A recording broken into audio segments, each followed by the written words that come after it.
Bonjour à tous. Alors, petit tour vite fait des pots que je viens de terminer.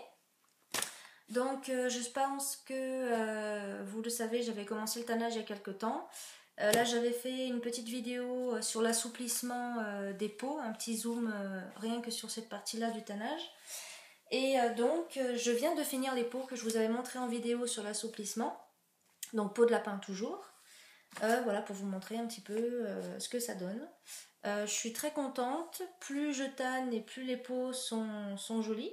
En plus c'est vrai que j'ai des peaux assez belles avec des poils vraiment très très beaux. Ce sont que des toisons d'hiver, donc des peaux très épaisses avec beaucoup de poils. Bon, faut dire que les couleurs sont aussi très jolies. J'ai vraiment de la chance d'avoir trouvé quelqu'un qui non seulement tue les animaux pour se nourrir, hein, c'est pas que pour la fourrure. J'achèterais pas ce genre de choses. Donc le monsieur tue les lapins pour se nourrir et il nous refile les peaux pour que on en fasse quelque chose quoi. Qu'il les jette pas, ce serait dommage. Donc voilà. Donc peau de lapin, celles-là ont été terminées mais il n'y a pas si longtemps. Parce qu'on est en hiver et je me suis rendu compte qu'en hiver le séchage est très très long.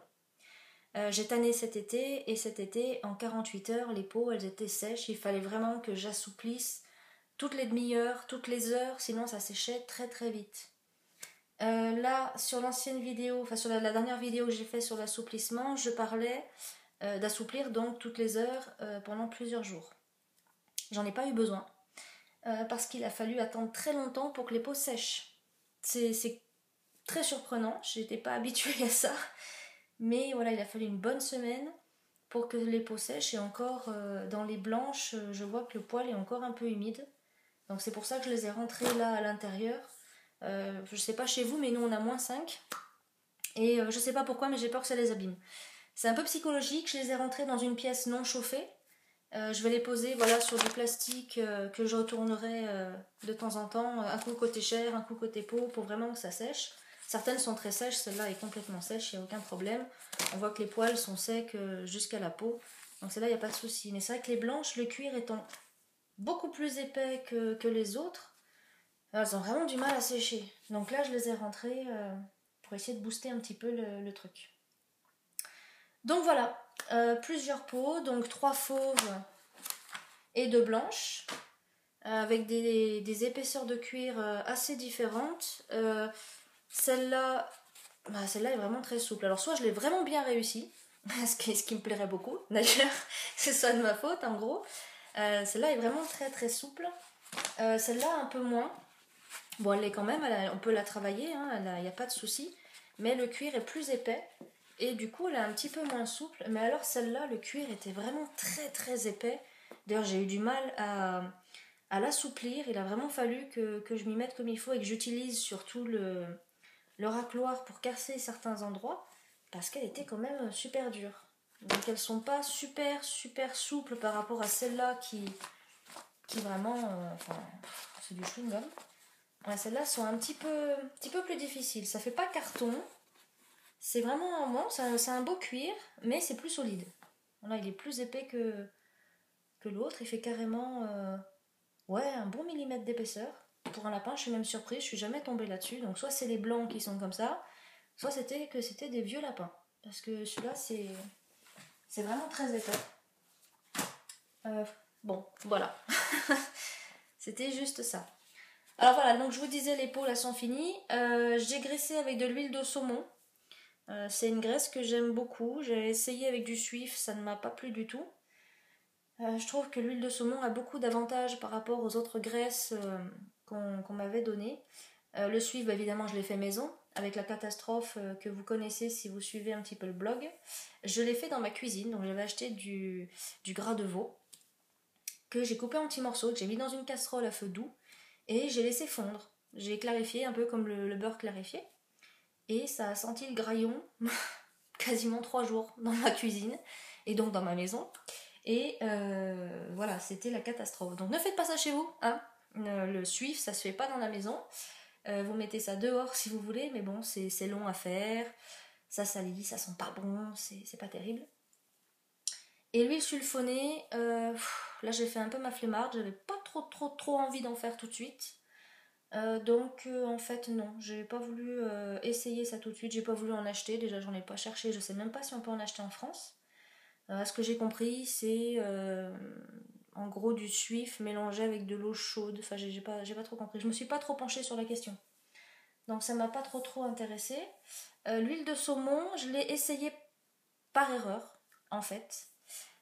J'avais rien sous la main à ce moment-là. Je me suis retrouvée un peu comme deux ronds de flanc quand j'ai eu mes peaux qui étaient sorties du bain de tannage. Je me suis dit, ah, bien vrai, ça, j'ai pas de graisse. Et j'ai commencé à me demander ce que j'allais mettre dessus. Et puis j'ai décidé de prendre ce que j'avais sous la main. Et ce que j'avais sous la main, c'était de l'huile de saumon, comme j'en donne à mes chiens, pour leur donner un peu de gras et de bonnes choses, quoi. J'ai utilisé ça. Donc j'ai pas fait ça de façon très pointilleuse, hein, comme d'habitude. Je fais un petit peu tout à l'arrache, donc j'ai versé dessus. Avec le gant, j'ai passé partout. Bon, voilà. Et en fait, ça donne de très bons résultats. Moi, je trouve que c'est quand même génial. Bon, je travaille les peaux, hein, ça, il n'y a aucun problème, mais quand même, je trouve que le cuir est joli, il reste assez souple, il est... Je sais pas quel rôle a vraiment la graisse, mais je trouve que... Non, je trouve que c'est assez bien nourri quand même. Non, j'apprécie beaucoup cette graisse-là. Évidemment, comme toute bonne chose, elle a un défaut. Elle pue, mais elle pue. C'est-à-dire que quand vous allez mettre la graisse, vous allez déjà sentir une charmante odeur de poisson qui va vous infester les mains et tout ce que vous voulez bien, ce que vous avez, quoi, les vêtements, tout ce que vous portez, les cheveux. Faut pas passer votre main dans vos cheveux à ce moment-là parce que ça va être la catastrophe. Même un shampoing ne suffit pas. Donc ça va imprégner les peaux. Et forcément, ça va imprégner les poils. Et vos peaux vont puer, mais bien puer, hein, comme il faut pendant longtemps. Le seul truc que j'ai trouvé pour atténuer l'odeur et essayer de la faire disparaître plus vite, c'est un mélange de bicarbonate de soude alimentaire, de racines de poudre d'iris et de talc. Alors le talc, je l'ai mis pour diluer un petit peu les deux autres. On peut utiliser de la farine, je suppose, pour faire ce mélange-là. La maïzena, je sais pas, mais bon, moi j'ai utilisé du talc, parce que c'est ce que j'avais sous la main, donc j'ai utilisé ça. J'ai mélangé les trois. Alors bon, les proportions, je pourrais pas vous dire, j'ai fait ça à l'arrache aussi, donc voilà. Mais j'ai saupoudré un petit peu, j'ai bougé un petit peu le poil comme ça.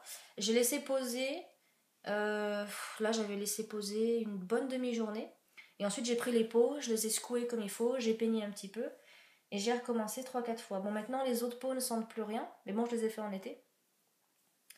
Je vais voir, je vais peut-être essayer de faire celle avec celle-ci. Mais celles-ci ne sont pas pour moi. C'est pour une amie qui fait de la couture et qui va faire une chapka avec les fauves. Donc je sais pas trop ce qu'elle voudra faire. Ça m'étonnerait qu'elle veuille les travailler tout de suite parce que vraiment elles sentent pas bon du tout. Et bon évidemment ça m'étonnerait que son petit ami veuille porter une chapka au saumon. Donc je sais pas trop ce qui va se passer pour ces peaux-là, on va voir. Si elle les travaille tout de suite ou plus tard. J'espère le plus vite possible parce que je veux voir ce que ça donne. Ce genre de petite peau avec, c'est vrai, un cuir quand même assez fin pour ce genre de travail quoi. Donc bon voilà, si vous utilisez l'huile de saumon, c'est pratique, ça se trouve en flacon directement sur les trucs pour animaux, surtout le barf. Le barf c'est la nourriture naturelle pour les carnivores, donc on donne de la viande, du poisson frais, ce genre de choses. Et on ajoute de l'huile de poisson en général, morue, saumon, ce genre de choses. Donc on trouve facilement des bouteilles de 1 litre, 5 litres, 250 millilitres sur ce genre de site. Vous pouvez la trouver en bio, vous pouvez la trouver en ce que vous voulez. Donc il n'y a pas besoin de la préparer, il n'y a pas besoin de mettre les doigts dedans, ça sent pas mauvais. Enfin, ça sent pas mauvais. Le suif sent beaucoup plus mauvais. J'ai pas du tout apprécié le suif. Donc je préfère utiliser ça. Voilà, il n'y a pas besoin de le préparer, c'est tout prêt, on a juste à l'acheter. Donc voilà. Il y a juste un truc aussi que je voulais vous montrer, c'est laquelle c'est celle-là. Alors, sur les peaux, j'ai découvert quelque chose. En fait, là, ce sont donc des toisons d'hiver, je vous disais, et c'est un peu comme la laine de mouton. Je sais pas si vous savez, mais la laine de mouton, la meilleure qu'on puisse trouver, c'est celle qui est sous le cou et sur la raie du dos. Et en fait, je me suis rendu compte en tannant mes peaux que la meilleure partie, en fait, de ces lapins, hein, c'est le poitrail. Donc là, vous voyez, normalement, il y a la tête. Et le poitrail est comme ça. Et là, on voit que cette partie, les poils sont vraiment très touffus, très épais. Il n'y a pas de nœud. J'ai brossé dedans pour voir s'il y avait de la moumoute. Et en fait, pas du tout. Et c'est vraiment deux parties vraiment très touffues, très agréables. Et je pense que les oreillettes de la chapka seront faites avec ces parties-là. Parce que vraiment, elles sont super agréables. Donc voilà, petit tour rapide pour vous montrer. Donc il y a celle-ci qui est très souple. Et je viens de me rendre compte d'ailleurs, vous voyez qu'ici elle n'est pas sèche. Je l'ai vu tout à l'heure, voilà ce côté-là. Je peux encore les tirer. Je pensais qu'elle était sèche, mais en fait pas du tout. Donc j'ai vraiment bien fait de les rentrer. Celle-là n'est pas sèche. Donc il y a celle-ci. Aussi très belle couleur. Un peu moins souple que l'autre. Mais bon, ah oui, faites attention, ça ne pardonne pas. Comme elles étaient en train de sécher sur un support plein, c'est-à-dire que c'était pas sur un gris ou autre, ça faisait de la condensation en dessous et j'avais peur que ça abîme le poil et donc je les ai mis sur quelque chose. Donc là je sais pas sur quoi, je sais pas pourquoi ça a fait ça, mais ensuite je les ai fait sécher comme ça. Et sur certaines peaux il y a des marques. Je pense que celle-là j'avais dû la mettre sur quelque chose en fer parce que ça a fait des vieilles marques comme ça, c'est un peu moche. C'est un peu ma grosse déception pour le coup. Ouais. Faites attention si vous voulez les faire sécher sur quelque chose, que ça vous marque pas vos peaux, parce que là, il faut dire que ça gâche un petit peu le tout, quoi. Je sais pas s'il y en a d'autres. Ouais, voyez, regardez. Là aussi, c'est pareil. Je sais pas sur quoi je les ai posés. Mais bon, voilà. Voilà, normalement, c'est comme ça, quoi. C'est tout blanc, c'est tout beau. Et puis là, bon, il y a des vieilles marques. Bon, bah, ma foi, tant pis. Je sais pas trop ce que ça fait, quoi. Ah oui, puis il y a ça aussi. Il y a des endroits, donc là on le voit bien, les peaux sont tellement fines qu'on voit des taches à travers. Je trouve ça trop beau. Donc je me dis que le cuir avec ce genre de peau pourrait être super sympa aussi. Donc voilà, oui, je vous ai pas montré les blanches. Bon, les blanches, voilà, je suis un peu déçue parce que celle-là était censée être blanc hermine, mais je sais pas, la couleur est bizarre. Bon, je sais pas trop. Ça c'est pour un ami aussi. Je sais pas ce qu'il va en faire. Je pensais qu'elles étaient blanches hermine, mais en fait, il y en a qu'une. Donc voilà, celles-là sont vachement vraiment un cuir, puis les deux, hein. Vraiment un cuir épais, ça devait être... soit c'est vraiment la race du lapin qui fait ça, soit c'était vraiment des gros lapins, quoi. Et là, par exemple, le poitrail est pas super. C'est rigolo, ça. D'un lapin à un autre, vous voyez, le poitrail, là, il est pas aussi épais que sur celle que je vous ai montrée tout à l'heure. Là, on voit bien qu'il y a une belle épaisseur. On peut voir l'autre peau, peut-être. Ouais, non, l'autre peau, c'est... Vous voyez, il y a vraiment des différences. Chaque peau est vraiment différente. Chaque variété de lapin, vous voyez, bah, ça doit être le même lapin, la même race. Celui-là aussi, il a les grosses moumoutes ici, là.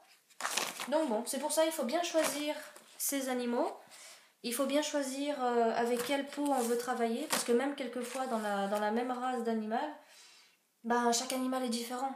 Donc c'est un peu une découverte à chaque fois qu'on tanne une peau. On ne sait pas trop sur quoi on va tomber. Les blanches par exemple, c'est vrai que c'est ma petite déception. Je m'attendais à la même poil que ça. Je sais pas, ça... Il n'y a pas de sous-poil, c'est pas... Je sais pas, c'est bizarre. Je préfère beaucoup celle-là. Celle-là, c'est mes préférées. C'est celle que je tanne depuis le début. C'est celles que j'ai le plus en fait dans le lot que j'avais eu. Et c'est vraiment mes préférées. Le petit comme ça, un peu style lièvre. Elles sont vraiment pas mal. Donc voilà, pour vous montrer vite fait les dernières peaux de l'atelier. Là je vais continuer, j'ai encore pas mal de peaux. Là j'en ai des super sympas. J'avais commencé par les fauves, toutes simples, les comme ça. Là maintenant je suis passée à des peaux un peu plus originales. Et là je vais finir vraiment avec la fin du lot. Il y a des peaux bleues. Donc je sais pas si vous connaissez les chartreux, les bleus russes, les chats chartreux. C'est des chats qui sont tout bleus. Et le monsieur a des lapins qui sont tout bleus. Parce qu'il aime bien avoir des lapins de toutes les couleurs.